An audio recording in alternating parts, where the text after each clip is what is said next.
On today's episode of Real Estate, we are back again. So thank you all for engaging, for liking, for commenting. We are here because of you. So I think the last time we spoke about the housing deficit in Nigeria, and a comment struck me. I saw someone said we only talk about we only spoke about population and just the economic aspects of housing deficit. That we didn't really talk there are so many other things that we did not really iron out. So today now want to dive deep into the causes of housing deficit, factors that actually contribute to housing deficit. So now today we are going to be talking about unified exchange rate. We have our humble guest as usual, so I would like you to shed more light on unified exchange rate as a causes or another factor of housing deficit. Okay. We want to base it basically on Nigeria. Okay. Thanks so much for that question. You already know me. Don't need to mention my name again. So I like the comment that the person passed on one of our posts. Of course, housing deficit has been with us for a while. It's not a problem of today, and as a matter of fact, if we don't do something today, it can only progress to the future and even more, because as much as the population grew, it will grow. Population is just like a background to everything. There's a lot of factors that can still contribute to. One of it is what the guy mentioned, which is unified exchange rate by the government. How does unified exchange rate contribute to this problem? What is unified exchange rate? When this new administration came in, before this new administration, during the time of the old former President Muhammadu Buhari, there were two exchange rates regime. One is one that is being like a shock absorber. Like the real dollar was 1,000, for example. But the government say, okay, for people that want to import, go to school abroad, go for medical treatment, we'll put them at 500. So what it means is that government will subsidize you to buy dollar at 500 naira. With government pay 500 naira to it. It's not that the dollar was 500. The dollar was 1,000. I'm just using this as a concept. Yes. So that is what. So when this president came on board, he said, no, this is ambiguous.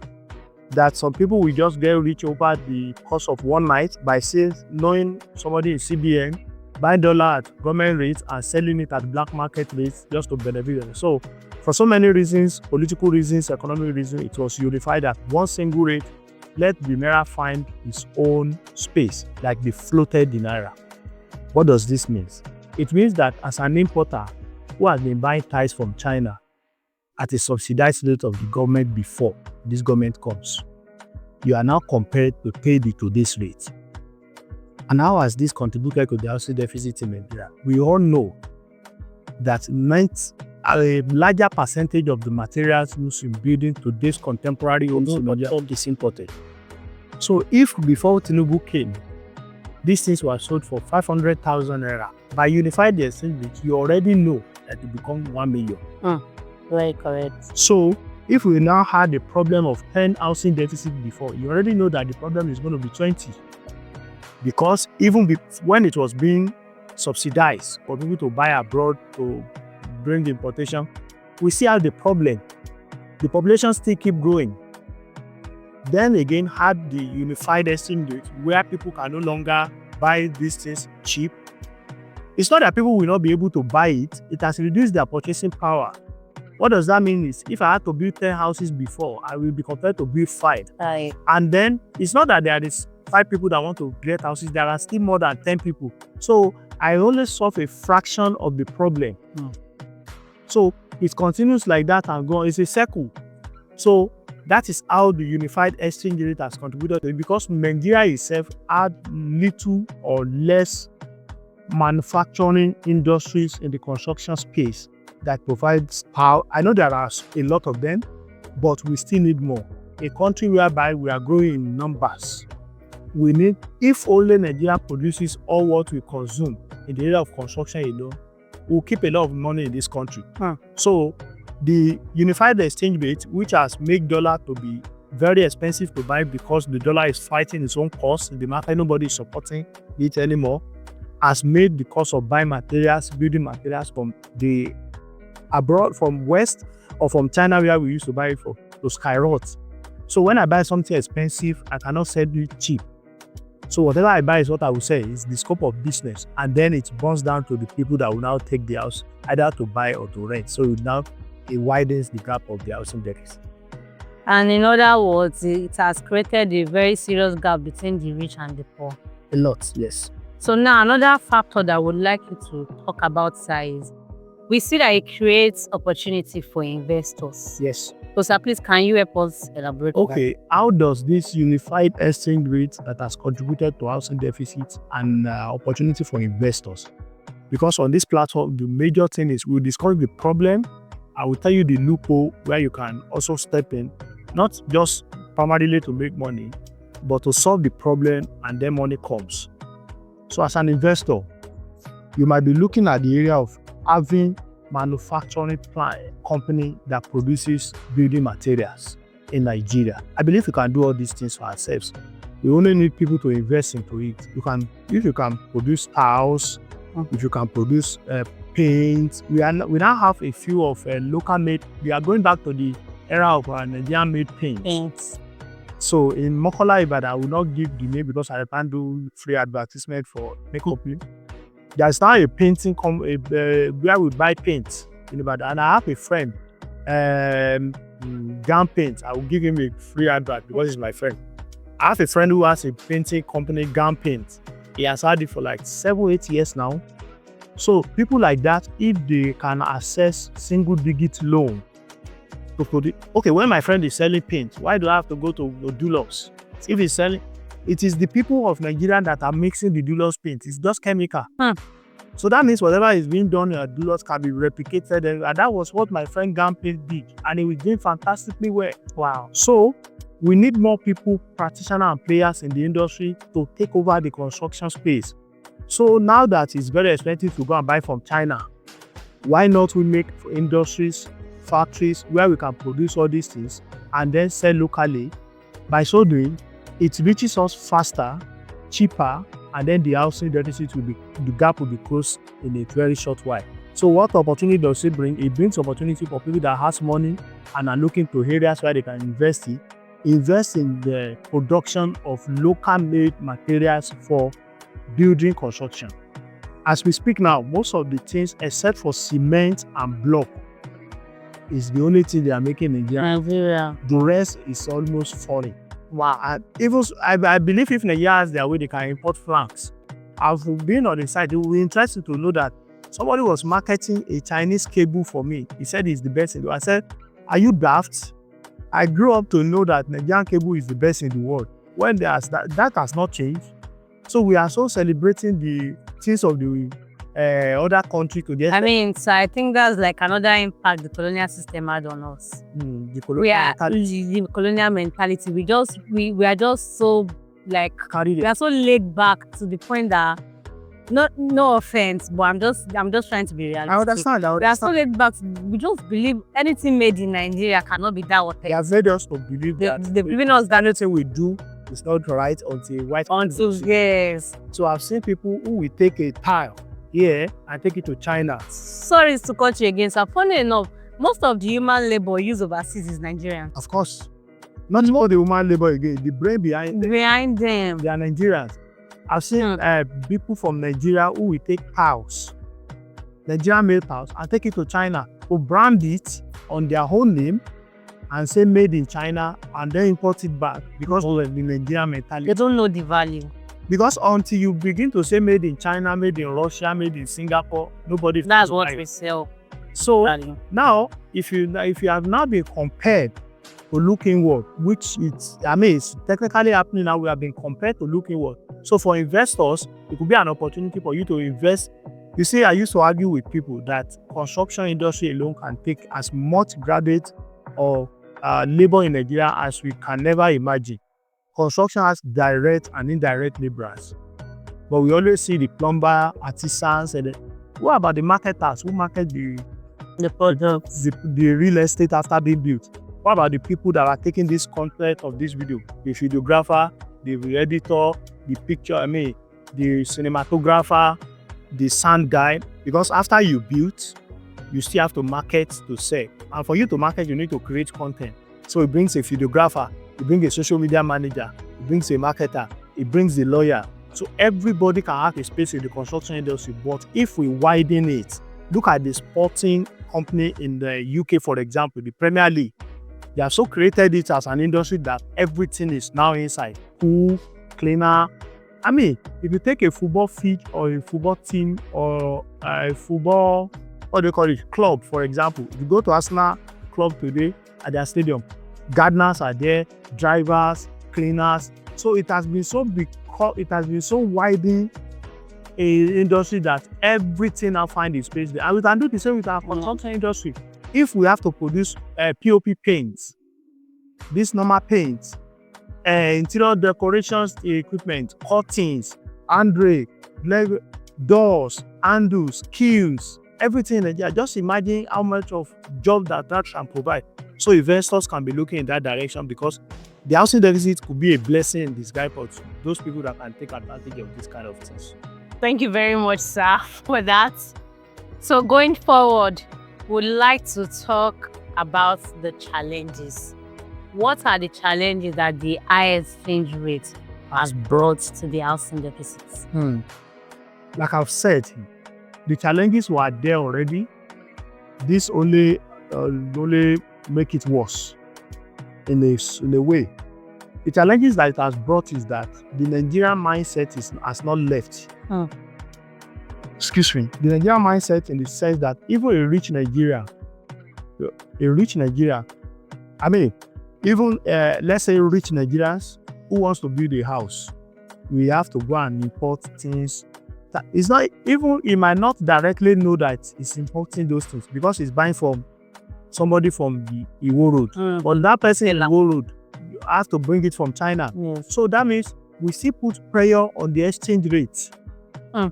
We are still contributing our own hard-earned naira to the exchange of dollar, which is very high. I mean, in Nigeria now, the marketers, they practically work with exchange rates. Yes, they said that is what determines the cost of their products. Wow. And that happens in the construction industry today again. So before you finish, okay, like now we are having maybe one of our developers, DL Apartments, they are building 6 units of housing in the Katingate estate. And they have been building, I mean, these are big developers that has pool of resources to use. But every time I'm talking to my boss, he's always telling me that things keep changing. Things keep changing to the extent that the price of the house now cannot even be set for a long time. As long as you have not finished the house, you don't even know. Even if you finish it to sell it today, you are not sure that if you collect this money, you'll be able to build another house with that money, because you don't know what you are going to meet in the market. So the challenges keep coming because we readily rely on exchange rate for the building materials. So as long as that comes, the challenges are not going away in the short while. And once the challenges are there, it only widens the housing deficit. Because if I had to pay so amount of money yesterday to buy a house, and in 3 months it has also jumped, skyrocketed, if I want to use that house for the market rental purpose, I will put everything on the tenants. So the housing price has increased by 100%. As his salary increased that much? No. So it puts the stress on the economy by way of heavily relying, as much as we heavily rely on the materials coming from abroad, we always have this problem. Because we need exchange rate. Because we need exchange rate. So now, sir, that will bring me to our next question. Is this problem peculiar to Nigeria alone, or it's versatile? It cuts across every other country? I would say this exchange rate of a thing is peculiar to Nigeria alone, in the best of my knowledge, because, for example, in Europe, they have what is called Unified Custom Union. Custom agreements whereby if you are producing something in Germany and a French company is buying it, there's a synergy that will not put, and most of them spend a unified currency, except from UK, who spend pounds. In Europe, for example, the unified currency is euro. So if it is under euro here, it's most likely under euro here. And because they have a unified agreement of custom, so anything coming from Germany to Netherlands, for example, might not really be heavily taxed as imported goods because they share land border. So the problem of exchange rate is peculiar to Nigeria. It's peculiar, and the only way we can challenge it is by changing our mindset. Changing our mindset and believing that everything can be achieved here, and the government on the own part needs to invest more. But that's like sitting on a long thing. Yeah. Because even we Nigerians, we already have this mindset that our naira is useless. This is a situation where you could just go out, you see somebody give you the highest currency of Nigeria, which is 1,000 naira. And then they give you $1. You take $1 over 1,000. Of course, if you don't take one, because that has become to the extent that people are now importing toothpick. You can imagine. So, and on the part of us as citizens is that we have to change our orientation. Our orientation is to change that to the fact that things can also be done in a business. So, but that orientation has been backward like for a very long time. It's not be today. It's not this generation. But also, on the part of the government needs to make an avenue for the businesses to thrive. Like now, I want to invest in a factory that produces tires. I can't rely on diesel generator every time. How much am I going to spend on Lister diesel? Or what's the name of this mechanical cord? So as long as businesses will rely on alternative power supply, it is very expensive. Cost of production will be very expensive. It's not even cost of the labor now. It's the cost of production from the materials to the running and logistics. I know businesses, restaurants, eatery, who run on diesel of about 150,000, 200,000 per day. Come on. So when you say business like that, you want to be skeptical about going inside because you already know that everything will be streamlined on the plate of food that you order. So if a Nigerian businessman has to produce at a very expensive rate, he will look for alternative. So on the part of the citizen, we need to gradually shift our mindsets that greater things can be done here, and we have the numbers. Emphasis on gradually. True. Because the task of the government is that the government need to create avenue for businesses to thrive. There's no better way around it. So the question is, are the government willing to?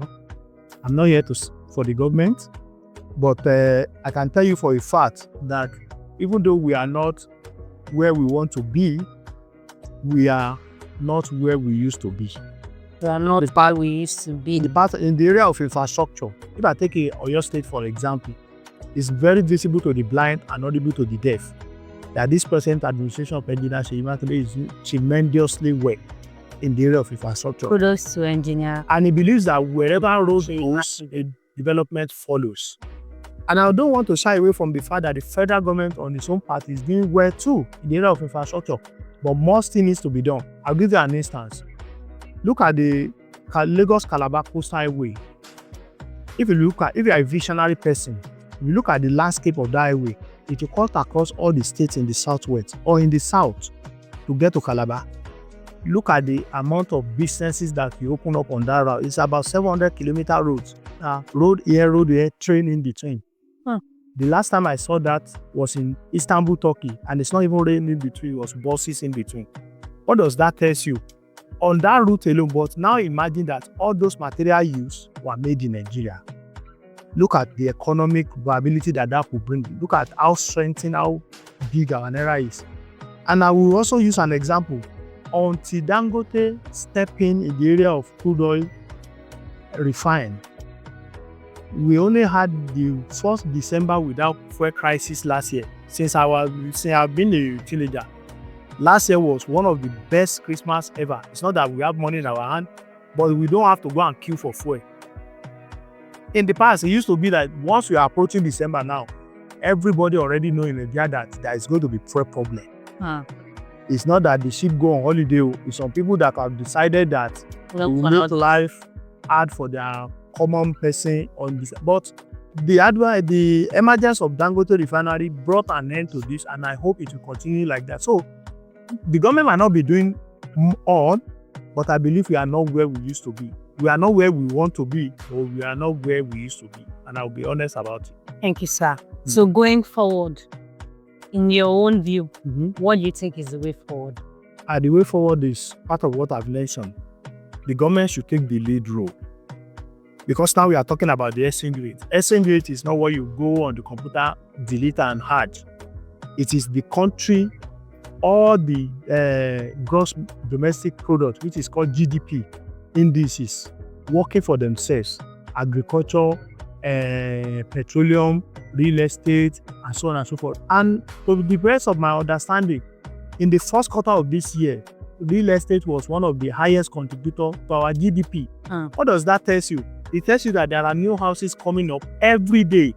But if government creates an avenue for the businesses to try, for example, give incentive to people that want to create construction making industries, give one single digit loans, encourage youth to take up skills in the area of building materials development and production, and make sure you have empowerment to support them, because these things are not cheap.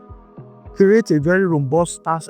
They have already worked on the good tax system, kudos to the government, but more still needs to be done also in the area of power. Because if you have to buy diesel of about 300,000 to run a factory in a day, only God knows how many billions of money you spend in 1 year. And we all know business, it is up and down. So the government needs to take the lead role. And on the part of us as citizens, while we continue to clamor for our government to do more, we need to play our own part too. And how do we play our own part? Is by gradually shifting our mindset from the fact that this thing comes from China does not make it superior to the one in Nigeria. I'm of the opinion that, and I'm of the school of thought, that whatever that is produced in America can be produced in Nigeria, because it is not the fact that it is in America that it was produced, it was human that produced it. And we have we have fantastic human resources in Nigeria, abundance more than any other country in the world, I can tell you for a fact. Because if you go to countries of the West, we have Nigerians who are professors, who are doctors, who are engineers. So that means the problem is not the people. The problem might be technically the leadership. So that's my submission on that. Thanks. Thank you, sir, for that insightful knowledge. We really appreciate. And our viewers at home, we hope we have been able to answer your question.